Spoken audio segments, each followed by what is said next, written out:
ಪಾಂಡುಪುತ್ರನಾದ ಅರ್ಜುನನೇ, ಯಾವುದನ್ನು ಸನ್ಯಾಸವೆಂದು ಕರೆಯುವರೋ ಅದೇ ಯೋಗ ಅಥವಾ ಪರಮಪ್ರಭುವಿನೊಂದಿಗೆ ಸಂಪರ್ಕವನ್ನು ಹೊಂದುವುದು ಎಂದು ತಿಳಿ. ಏಕೆಂದರೆ ಇಂದ್ರಿಯ ತೃಪ್ತಿಯ ಆಸೆಯನ್ನು ತ್ಯಾಗ ಮಾಡದಿದ್ದರೆ ಯಾರೂ ಯೋಗಿಯಾಗಲಾರರು. ಅಷ್ಟಾಂಗ ಯೋಗ ಪದ್ಧತಿಯಲ್ಲಿ ಹೊಸದಾಗಿ ದೀಕ್ಷೆ ಪಡೆದವನಿಗೆ ಕರ್ಮವೇ ಸಾಧನ ಎಂದು ಹೇಳಿದೆ. ಯೋಗದಲ್ಲಿ ಆಗಲೇ ಬಹು ಮುಂದುವರಿದವನಿಗೆ ಎಲ್ಲ ಐಹಿಕ ಕಾರ್ಯಗಳನ್ನು ನಿಲ್ಲಿಸುವುದೇ ಸಾಧನ ಎಂದು ಹೇಳಿದೆ. ಒಬ್ಬ ಮನುಷ್ಯನು ಎಲ್ಲ ಐಹಿಕ ಬಯಕೆಗಳನ್ನು ತ್ಯಜಿಸಬಹುದು. ಇಂದ್ರಿಯ ತೃಪ್ತಿಗಾಗಿ ಕರ್ಮ ಮಾಡದೆ ಫಲಾಪೇಕ್ಷೆಯ ಕರ್ಮದಲ್ಲಿ ತೊಡಗದೇ ಇರಬಹುದು. ಇಂತಹ ಮನುಷ್ಯನನ್ನು ಯೋಗಾರೂಢ ಎಂದು ಹೇಳುತ್ತಾರೆ. ಮನುಷ್ಯನು ತನ್ನ ಮನಸ್ಸಿನ ಸಹಾಯದಿಂದಲೇ ತನ್ನನ್ನು ಉದ್ಧಾರ ಮಾಡಿಕೊಳ್ಳಬೇಕು. ತನ್ನನ್ನು ಹೀನೈಸಿಕೊಳ್ಳಬಾರದು. ಬದ್ಧ ಜೀವಿಗೆ ಮನಸ್ಸೇ ಬಂಧು, ಮನಸ್ಸೇ ಶತ್ರು. ಯಾರು ಮನಸ್ಸನ್ನು ಗೆದ್ದಿದ್ದಾನೋ ಅವನಿಗೆ ಮನಸ್ಸು ಬಂಧುವಾಗುತ್ತದೆ. ಆದರೆ ಹಾಗೆ ಮಾಡದಿರುವವನಿಗೆ ಅವನ ಮನಸ್ಸೇ ಅತ್ಯಂತ ದೊಡ್ಡ ಶತ್ರುವಾಗುತ್ತದೆ. ಮನಸ್ಸನ್ನು ಗೆದ್ದವನು ಆಗಲೇ ಪರಮಾತ್ಮನನ್ನು ಮುಟ್ಟಿದಂತೆ, ಏಕೆಂದರೆ ಅವನು ಶಾಂತಿಯನ್ನು ಸಾಧಿಸಿದ್ದಾನೆ. ಅಂತಹ ಮನುಷ್ಯನಿಗೆ ಸುಖ ದುಃಖಗಳು, ಶೀತೋಷ್ಣಗಳು, ಮಾನಾಪಮಾನಗಳು ಎಲ್ಲವೂ ಒಂದೇ. ಒಬ್ಬ ಮನುಷ್ಯನು ತಾನು ಗಳಿಸಿದ ಜ್ಞಾನ ಮತ್ತು ಸಾಕ್ಷಾತ್ಕಾರಗಳಿಂದ ಸಂಪೂರ್ಣ ತೃಪ್ತಿಯನ್ನು ಪಡೆದಿದ್ದರೆ ಆತನು ಆತ್ಮ ಸಾಕ್ಷಾತ್ಕಾರದಲ್ಲಿ ಸ್ಥಿರವಾಗಿರುವನೆಂದು ಮತ್ತು ಯೋಗಿ ಎಂದು ಹೇಳುತ್ತಾರೆ. ಇಂತಹ ಮನುಷ್ಯನು ಸಮಾಧಿಯಲ್ಲಿದ್ದು ಇಂದ್ರಿಯಗಳನ್ನು ಗೆದ್ದಿರುತ್ತಾನೆ. ಮಣ್ಣಾಗಲಿ, ಕಲ್ಲಾಗಲಿ ಅಥವಾ ಚಿನ್ನವಾಗಲಿ ಎಲ್ಲವನ್ನೂ ಆತನು ಒಂದೇ ರೀತಿಯಾಗಿ ಕಾಣುತ್ತಾನೆ. ಪ್ರಾಮಾಣಿಕ ಹಿತೈಷಿಗಳು, ಪ್ರೀತಿಯ ಮಿತ್ರರು, ಉದಾಸೀನದಿಂದ ಇರುವವರು, ಮಧ್ಯವರ್ತಿಗಳು, ಅಸೂಯಾಪರರು, ಬಂಧುಗಳು, ಶತ್ರುಗಳು, ಸಾಧುಗಳು ಎಲ್ಲರನ್ನೂ ಸಮಭಾವನೆಯಿಂದ ಮನುಷ್ಯನು ಕಾಣಬಲ್ಲವನಾದಾಗ ಆತನನ್ನು ವಿಶೇಷವಾಗಿ ಉನ್ನತನೆಂದು ಪರಿಗಣಿಸುತ್ತಾರೆ. ಯೋಗಿಯು ತನ್ನ ದೇಹ, ಮನಸ್ಸು ಮತ್ತು ಆತ್ಮಗಳನ್ನು ಪರಮ ಪ್ರಭುವಿನ ಸಂಬಂಧದಲ್ಲಿ ಸದಾ ತೊಡಗಿಸಬೇಕು. ಆತನು ಏಕಾಂತದಲ್ಲಿ ವಾಸ ಮಾಡಬೇಕು ಮತ್ತು ಯಾವಾಗಲೂ ಎಚ್ಚರದಿಂದ ತನ್ನ ಮನಸ್ಸನ್ನು ನಿಯಂತ್ರಣದಲ್ಲಿ ಇಡಬೇಕು. ಆತನು ಬಯಕೆಗಳಿಂದ ಮತ್ತು ಗಳಿಕೆಯ ಆಸೆಯಿಂದ ಮುಕ್ತನಾಗಿರಬೇಕು. ಯೋಗಾಭ್ಯಾಸ ಮಾಡಲು ಏಕಾಂತವಾದ ಸ್ಥಳಕ್ಕೆ ಹೋಗಬೇಕು. ನೆಲದ ಮೇಲೆ ದರ್ಭೆಯನ್ನು ಇಟ್ಟು ಅದನ್ನು ಜಿಂಕೆಯ ಚರ್ಮ ಮತ್ತು ಮೃದುವಾದ ಬಟ್ಟೆಯಿಂದ ಮುಚ್ಚಬೇಕು. ಪೀಠವು ಬಹಳ ಎತ್ತರವಾಗಿಯೂ ಇರಬಾರದು, ಬಹಳ ತಗ್ಗಾಗಿಯೂ ಇರಬಾರದು ಮತ್ತು ಅದು ಪವಿತ್ರವಾದ ಸ್ಥಳದಲ್ಲಿರಬೇಕು. ಯೋಗಿಯು ಅದರ ಮೇಲೆ ದೃಢವಾಗಿ ಕುಳಿತು ತನ್ನ ಮನಸ್ಸನ್ನು, ಇಂದ್ರಿಯಗಳನ್ನು ಮತ್ತು ಕಾರ್ಯಗಳನ್ನು ನಿಗ್ರಹಿಸಿ ಮನಸ್ಸನ್ನು ಒಂದು ಬಿಂದುವಿನಲ್ಲಿ ಕೇಂದ್ರೀಕರಿಸಿ ಹೃದಯವನ್ನು ಶುದ್ಧೀಕರಿಸಲು ಯೋಗಾಭ್ಯಾಸ ಮಾಡಬೇಕು. ದೇಹ, ಕುತ್ತಿಗೆ ಮತ್ತು ಶಿರಸ್ಸುಗಳನ್ನು ಒಂದು ಪಂಕ್ತಿಯಲ್ಲಿ ಸ್ಥಿರವಾಗಿರಿಸಿಕೊಂಡು ಮೂಗಿನ ತುದಿಯನ್ನು ಒಂದೇ ಸಮನೆ ದೃಷ್ಟಿಸಬೇಕು. ಪ್ರಶಾಂತಾತ್ಮನಾಗಿ, ನಿರ್ಭಯವಾಗಿ, ಬ್ರಹ್ಮಚಾರಿಯಾಗಿ ಹೃದಯದಲ್ಲಿ ನನ್ನನ್ನೇ ಧ್ಯಾನ ಮಾಡಬೇಕು ಮತ್ತು ನನ್ನನ್ನೇ ಜೀವನದ ಅಂತಿಮ ಗುರಿಯಾಗಿ ಮಾಡಿಕೊಳ್ಳಬೇಕು. ಹೀಗೆ ದೇಹ, ಮನಸ್ಸು ಮತ್ತು ಕಾರ್ಯಗಳ ನಿರಂತರ ನಿಯಂತ್ರಣವನ್ನು ಅಭ್ಯಾಸ ಮಾಡುತ್ತಾ ಯೋಗಿಯು ತನ್ನ ಮನಸ್ಸನ್ನು ನಿಯತಗೊಳಿಸಿಕೊಂಡು ಭಗವಂತನ ರಾಜ್ಯವನ್ನು, ಕೃಷ್ಣನ ನಿವಾಸವನ್ನು ಐಹಿಕ ಅಸ್ತಿತ್ವದ ಅಂತ್ಯದ ಮೂಲಕ ಪಡೆಯುತ್ತಾನೆ. ಅರ್ಜುನನೇ, ಮನುಷ್ಯನು ಅತಿ ಹೆಚ್ಚಾಗಿ ತಿಂದರೂ ಅಥವಾ ಅತಿ ಸ್ವಲ್ಪ ತಿಂದರೂ, ಅತಿ ಹೆಚ್ಚಾಗಿ ನಿದ್ದೆ ಮಾಡಿದರೂ ಅಥವಾ ತಕ್ಕಷ್ಟು ನಿದ್ದೆ ಮಾಡದಿದ್ದರೂ ಯೋಗಿಯಾಗಲು ಸಾಧ್ಯವಿಲ್ಲ.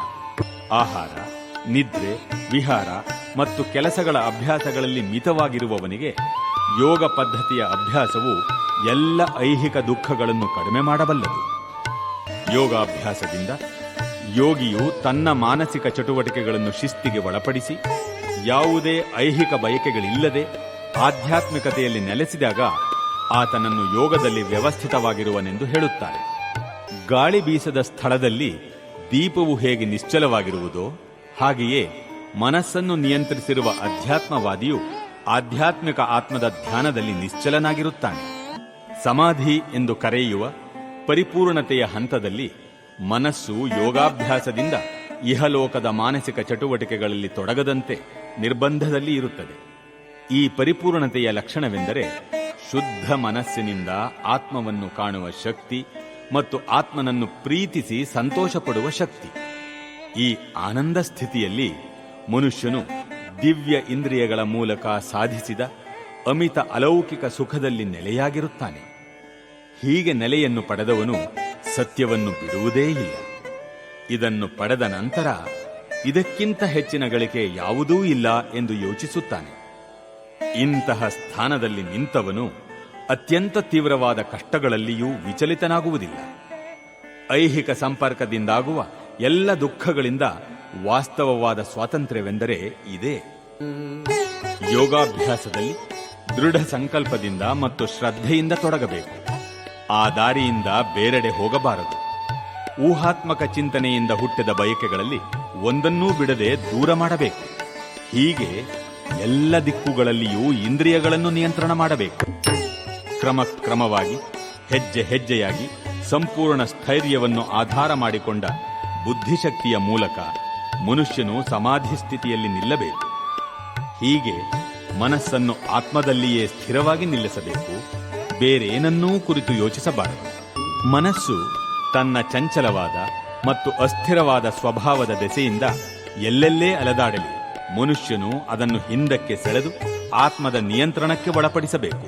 ನನ್ನಲ್ಲಿ ಮನಸ್ಸನ್ನು ನಿಲ್ಲಿಸಿದ ಯೋಗಿಯು ನಿಶ್ಚಯವಾಗಿಯೂ ಅಲೌಕಿಕ ಸುಖದ ಅತ್ಯುನ್ನತ ಪರಿಪೂರ್ಣತೆಯನ್ನು ಮುಟ್ಟುತ್ತಾನೆ. ಆತನು ರಜೋಗುಣವನ್ನು ಮೀರಿದವನು.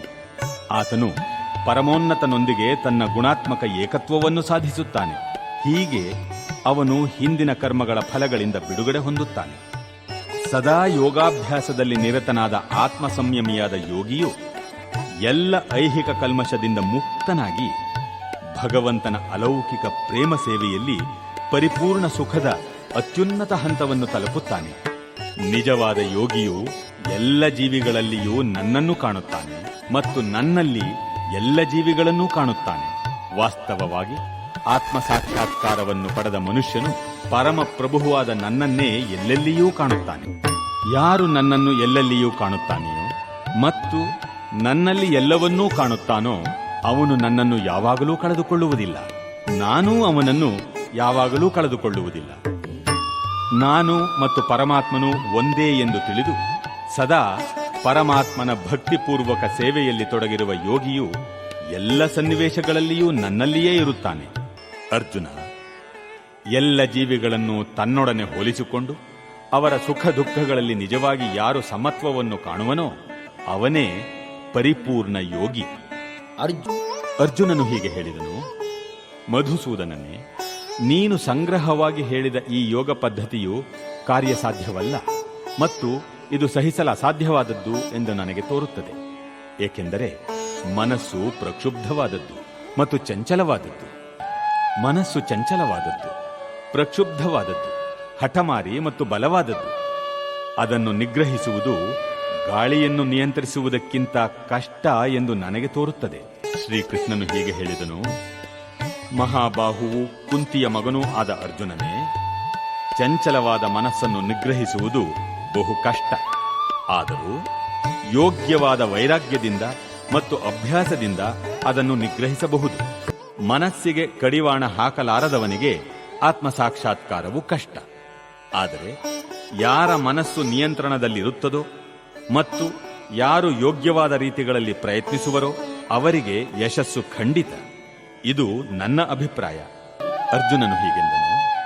ಕೃಷ್ಣನೇ, ಪ್ರಾರಂಭದಲ್ಲಿ ಶ್ರದ್ಧೆಯಿಂದ ಆತ್ಮ ಸಾಕ್ಷಾತ್ಕಾರದ ಸಾಧನೆಯನ್ನು ಸ್ವೀಕರಿಸಿ ಅನಂತರ ಪ್ರಾಪಂಚಿಕ ಮನೋಧರ್ಮದಿಂದ ಪ್ರಯತ್ನವನ್ನು ನಿಲ್ಲಿಸಿ ಯೋಗ ಸಂಸಿದ್ಧಿಯನ್ನು ಪಡೆಯದಿರುವ ಮನುಷ್ಯನ ಗತಿಯೇನು?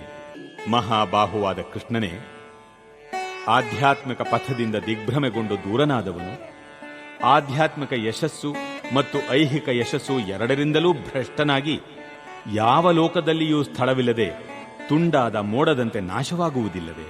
ಕೃಷ್ಣನೇ, ಇದು ನನ್ನ ಸಂದೇಹ. ಅದನ್ನು ಸಂಪೂರ್ಣವಾಗಿ ಹೋಗಲಾಡಿಸಬೇಕೆಂದು ನಿನ್ನನ್ನು ಬೇಡುತ್ತೇನೆ. ನಿನ್ನನ್ನು ಬಿಟ್ಟರೆ ಈ ಸಂದೇಹವನ್ನು ಹೋಗಲಾಡಿಸಬಲ್ಲವರು ಯಾರೂ ಇಲ್ಲ. ದೇವೋತ್ತಮ ಪರಮಪುರುಷನು ಹೀಗೆ ಹೇಳಿದನು. ಪಾರ್ಥ, ಕಲ್ಯಾಣ ಕಾರ್ಯಗಳನ್ನು ಮಾಡುವ ಅಧ್ಯಾತ್ಮವಾದಿಗೆ ಈ ಲೋಕದಲ್ಲಾಗಲಿ ಆಧ್ಯಾತ್ಮಿಕ ಲೋಕದಲ್ಲಾಗಲಿ ನಾಶವೆಂಬುದಿಲ್ಲ. ಗೆಳೆಯ, ಕಲ್ಯಾಣ ಕಾರ್ಯಗಳನ್ನು ಮಾಡುವವನನ್ನು ದುಷ್ಟತನವು ಗೆಲ್ಲಲಾರದು.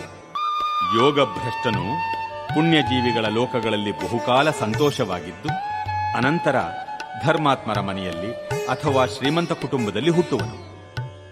ಅಥವಾ ದೀರ್ಘಕಾಲದ ಯೋಗಾಭ್ಯಾಸದ ಅನಂತರ ವಿಫಲನಾಗಿದ್ದಲ್ಲಿ ಅವನು ಧೀಮಂತರಾದ ಆಧ್ಯಾತ್ಮಿಕವಾದಿಗಳ ಕುಟುಂಬದಲ್ಲಿ ಜನಿಸುವನು. ನಿಶ್ಚಯವಾಗಿಯೂ ಈ ಜಗತ್ತಿನಲ್ಲಿ ಇಂತಹ ಜನ್ಮವು ದುರ್ಲಭತರವಾದದ್ದು. ಕುರುನಂದನನು ಇಂತಹ ಜನ್ಮವನ್ನು ತಳೆದ ಮೇಲೆ ಆತನು ತನ್ನ ಪೂರ್ವ ಜನ್ಮದ ದೈವೀ ಪ್ರಜ್ಞೆಯನ್ನು ಮತ್ತೆ ಎಚ್ಚರಿಸಿಕೊಳ್ಳುತ್ತಾನೆ ಮತ್ತು ಸಂಪೂರ್ಣ ಯಶಸ್ಸನ್ನು ಗಳಿಸುವುದಕ್ಕಾಗಿ ಇನ್ನೂ ಪ್ರಗತಿಯನ್ನು ಸಾಧಿಸಲು ಪ್ರಯತ್ನಿಸುತ್ತಾನೆ. ತನ್ನ ಹಿಂದಿನ ಜನ್ಮದ ದೈವೀ ಪ್ರಜ್ಞೆಯ ಪ್ರಭಾವದಿಂದ ಆತನು ಯೋಗದ ತತ್ವಗಳನ್ನು ಅರಸದಿದ್ದರೂ ತಂತಾನೇ ಅವುಗಳಿಂದ ಆಕರ್ಷಿತನಾಗುತ್ತಾನೆ. ಇಂತಹ ಜಿಜ್ಞಾಸುವಾದ ಆಧ್ಯಾತ್ಮಿಕವಾದಿಯು ಯಾವಾಗಲೂ ಶಾಸ್ತ್ರ ಗ್ರಂಥಗಳ ವಿಧಿಗಳ ತತ್ವಗಳನ್ನು ಮೀರಿರುತ್ತಾನೆ. ಯೋಗಿಯು ಎಲ್ಲ ಕಲ್ಮಶಗಳನ್ನು ತೊಳೆದುಕೊಂಡು ಶುದ್ಧನಾಗಿ ಇನ್ನಷ್ಟು ಪ್ರಗತಿಯನ್ನು ಸಾಧಿಸಲು ಶ್ರದ್ಧಾಪೂರ್ವಕ ಪ್ರಯತ್ನವನ್ನು ಮಾಡುತ್ತಾನೆ. ಹೀಗೆ ಅನೇಕಾನೇಕ ಜನ್ಮಗಳಲ್ಲಿ ಅಭ್ಯಾಸ ಮಾಡಿದ ನಂತರ ಪರಿಪೂರ್ಣತೆಯನ್ನು ಪಡೆದು ಪರಮಗುರಿಯನ್ನು ಸಾಧಿಸುತ್ತಾನೆ. ಯೋಗಿಯು ತಪಸ್ವಿಗಳಿಗಿಂತಲೂ ಜ್ಞಾನಿಗಳಿಗಿಂತಲೂ ಮತ್ತು ಫಲಾಪೇಕ್ಷಿತ ಕರ್ಮದಲ್ಲಿ ತೊಡಗುವವರಿಗಿಂತಲೂ ಶ್ರೇಷ್ಠನಾದವನು. ಆದುದರಿಂದ ಅರ್ಜುನ, ಎಲ್ಲ ಸನ್ನಿವೇಶಗಳಲ್ಲಿಯೂ ಯೋಗಿಯಾಗು. ಯಾರು ಸದಾ ನನ್ನಲ್ಲಿಯೇ ಇರುವನು, ತನ್ನಲ್ಲಿರುವ ನನ್ನನ್ನು ಕುರಿತು ಚಿಂತಿಸುವನೋ, ನನ್ನನ್ನು ಭಜಿಸುವನೋ ಅವನೇ ಎಲ್ಲ ಯೋಗದಲ್ಲಿ ನನ್ನೊಡನೆ ಅತ್ಯಂತ ಆತ್ಮೀಯವಾಗಿ ಒಂದಾಗಿರುವವನು ಮತ್ತು ಅವನೇ ಎಲ್ಲರಿಗಿಂತ ಶ್ರೇಷ್ಠನಾದವನು. ಇದು ನನ್ನ ಅಭಿಪ್ರಾಯ. ಓಂ ತತ್ಸದಿತಿ ಶ್ರೀಮದ್ಭಗವದ್ಗೀತಾಸು ಉಪನಿಷತ್ಸು ಬ್ರಹ್ಮವಿದ್ಯಾಯಾಂ ಯೋಗಶಾಸ್ತ್ರೇ ಶ್ರೀಕೃಷ್ಣಾರ್ಜುನ ಸಂವಾದೇ ಆತ್ಮಸಂಯಮಯೋಗೋ ನಾಮ ಷಷ್ಠೋಧ್ಯಾಯಃ.